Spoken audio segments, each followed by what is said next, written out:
And I'm live here on my page now. So once you get onto Instagram, then just go ahead and go into the live. My Instagram name is TATUMTEMIA. Okay, let me see if I can find you. Let me just get into. Okay, so I'm in Instagram now.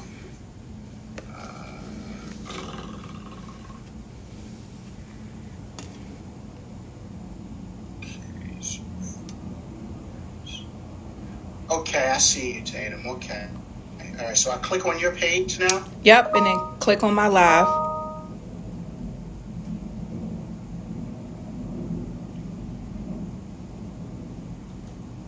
You're live.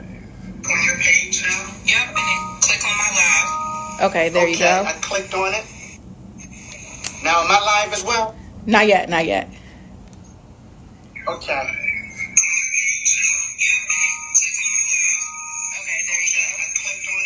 Okay, turn your phone all the way down. What you say? Turn your phone all the way down. Turn it down. Okay. Because we don't want the computer to pick up that audio. There we go. Okay. Down. Okay, so I just requested you to come into the live. Let me see. There you go. Wow. Listen, I'm happy we got this together. I'm learning this stuff. Okay, I'm picking up on the computer an echo. Let me see something here. I'm about to mute it really quickly.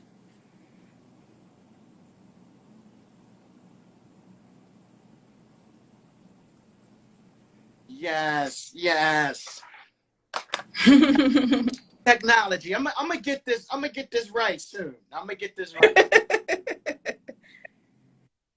All right, let me make sure this audio on the computer is good because this is the most important one.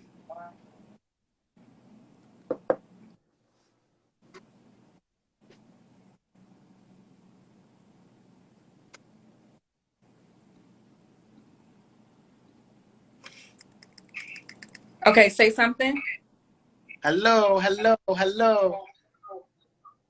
Okay, perfect. Like a little. It's like a little echo.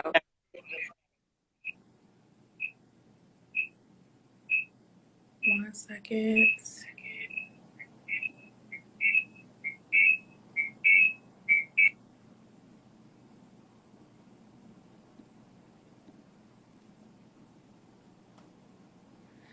So while I figure out the audio, why don't you tell everybody on Instagram who you are, what you do?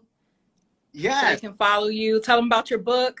Oh, excellent. Well, listen, welcome. Hope everybody's having a happy Wednesday. I'm Edward R. Williams, owner of Williams Financial Group, and I'm a proud father, first off, right? Before I do anything else, I'm a father and a husband.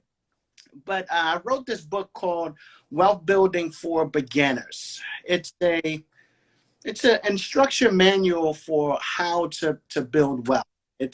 You can go and pick it up in Barnes and Noble or Amazon, Target, Walmart, all over the place. So go and grab a copy, and hopefully it'll do you some good. How am I doing, Tatum? You're doing good. Great job. Excellent. So I'm getting my headphones so that way we should be good to go. Okay. Now you can hear me clearly, right? I got the mic here. I can hear you in the phone. Check the link on the computer and make sure that you're in, because it's telling me that you're in the green room.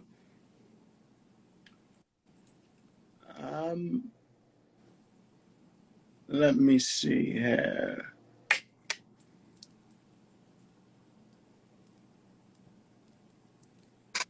Okay, let me see if I can do this again here. Usually if you go out and come back in, that'll solve it. Okay. All right, let's try it.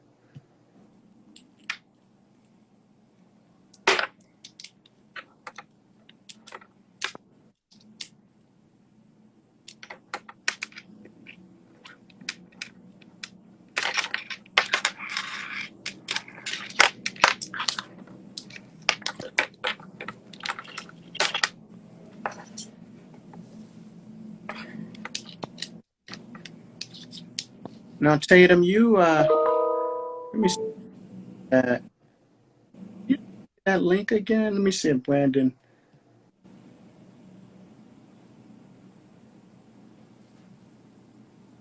Closed out. Trying to get back in here. Let's see. It was an individual link he had sent earlier, and I have no idea where it is now. Just send me a quick link, and I'll go ahead. Oh, I found it. Here it is. Got it. Okay. Okay. Got it. I'm joining. Let me know if the sound is okay. It is. I'm going to just mute my computer so there's no echo. Okay. And then we have multiple audio. So worst case scenario, I can strip the audio from the Instagram. So we're good. Okay. Should I mute my computer as well? Hold on 1 second. Can you hear echo on your end? Yeah. Should I mute my computer? Yep, go ahead. Okay.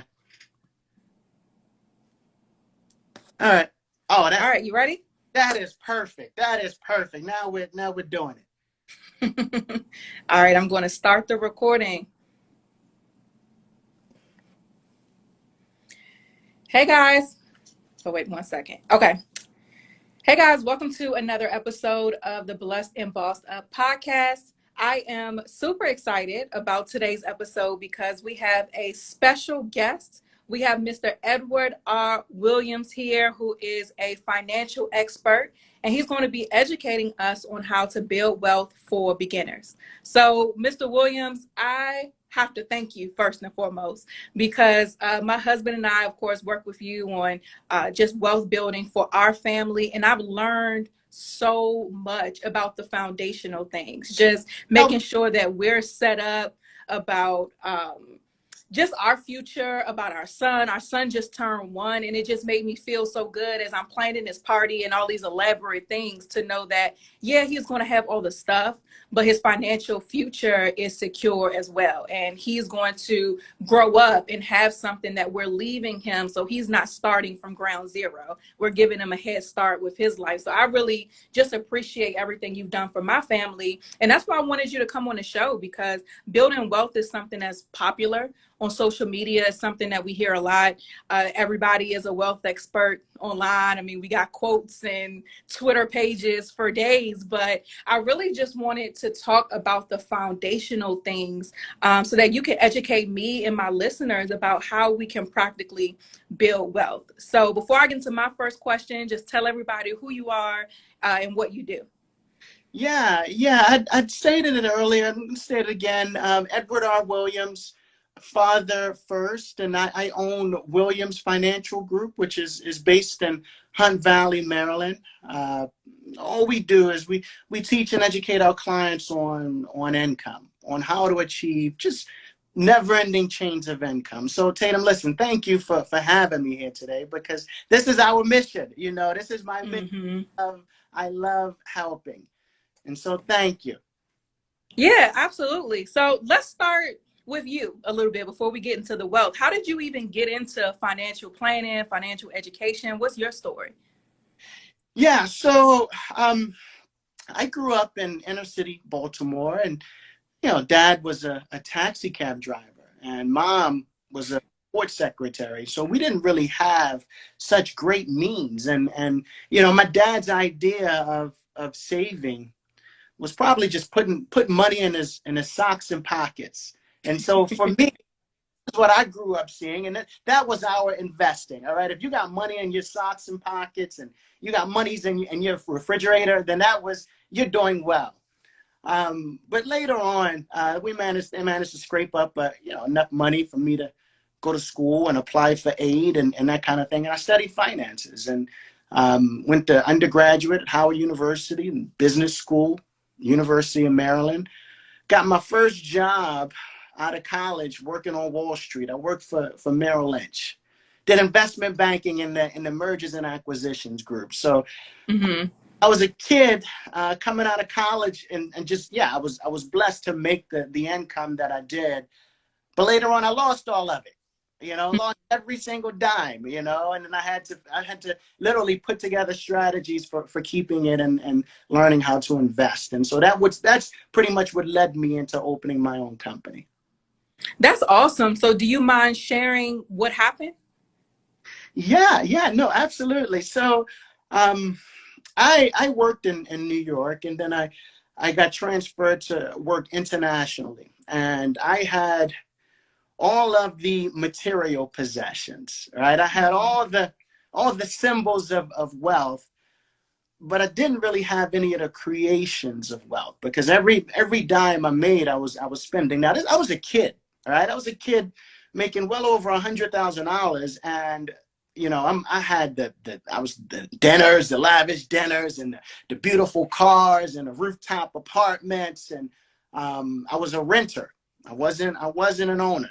And one incident happened that made me just look at myself. And my dad, who's literally my hero. I mean, I'll do anything for my dad. He got sick with diabetes, and he had given me everything he had throughout his whole life. He's the reason I went to school. And so he got sick with diabetes, had to get hospitalized, and asked me if I can help take care of mom. If I can help him and help take care of mom while he's sick. And I looked in my pocket, and I didn't have anything. I had absolutely nothing, and I'm looking around. I'm like, wait, I see this over here. I got this Rolex here, and I got this great Mercedes here. I got this Maserati. I got this beautiful rooftop apartment.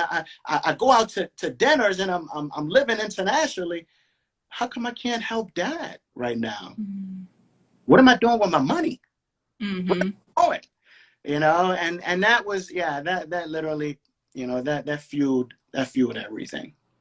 That's good. I think a lot of people come to that point. It may not be that situation in particular, but a lot of people come to the realization to where I have a lot of liabilities, but where are my assets? Like life may happen and I have all of these things, but where is the real stuff that I can be able to drop everything and help my family? Or a pandemic hits, what happens? My job is taken away. I have the nice things, but where's the wealth to be able to sustain my family during this difficult time? And so I think that's so relatable for a lot of people. Can you talk though about what was step one after you came to this aha moment? What was step one to building wealth? Yeah. So when I realized that I just wasn't in any type of position to help my dad, step one is just taking accountability for that. Just looking at myself, and putting pen to paper and saying, okay, where are my finances going? And you can do that through just a budget, or however you choose to do it. My step one was just literally assessment. Where am I right now? I make this amount of income.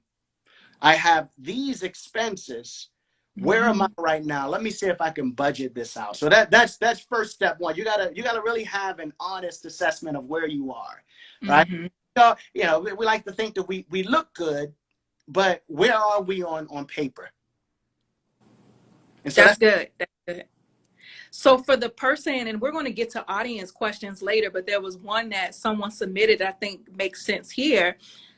Once they get to that point where they see their income and expenses, how do they have that accountability to where they don't end up back in the same position? Because I think a lot of people's reasons why they don't have the level of wealth that they want is because they aren't disciplined in their money decisions. So how can somebody get rid of that poverty mindset or discipline themselves to where they can do the practical things to build the wealth?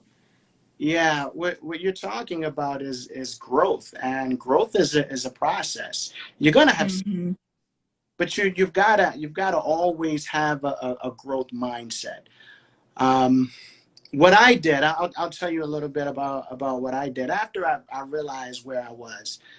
I We call it something different now. We call it the wedge. But when I first got started, Tatum, I took a box, and I had just like this empty box, and I said, okay, let me put in this box, some basic things that I currently have.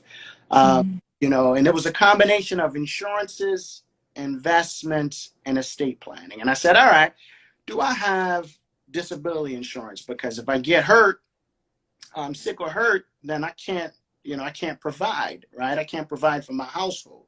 Do I have basic disability insurance with my employer? Okay, I got some statement here from my employer. Let me dump that in the box. Then do I have, life insurance? Dump that in the box. Do I have health insurance? Dump that in the box. Whatever I have, even if it's some fraction of something, do I have some investments? Okay, I had some Robinhood stuff, some micro stocks, and some investment accounts. And that wasn't much, but I dumped that in the box. Okay, so I got some investments in here. Let me dump that.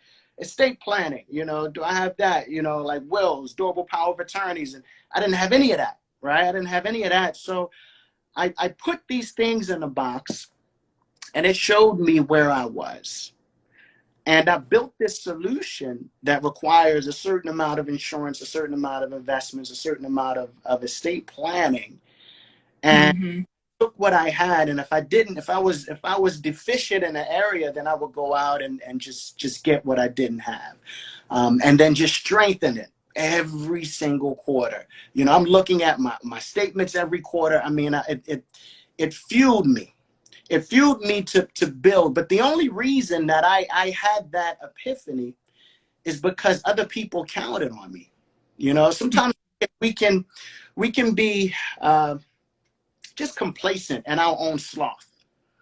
Right? Yeah. If you got your dad and your loved ones and your family counting on, who needs you to be on your A game? So from then, I took that box and just started strengthening it every single quarter, looking at it. If I can add a little bit more into my investments, I would add a little bit more into my investments. If I could purchase a larger life insurance later on, I would purchase it. But I just started very slowly. So I took that box of being my assessment. I knew where I wanted to be, right? Which is the end destination. And then that box just gives me the game plan of just building every single day, every single quarter, every single year. So that's what I did. I know it's not orthodox, but that's what I did. Now we teach it in a lot better, a lot easier fashion to understand.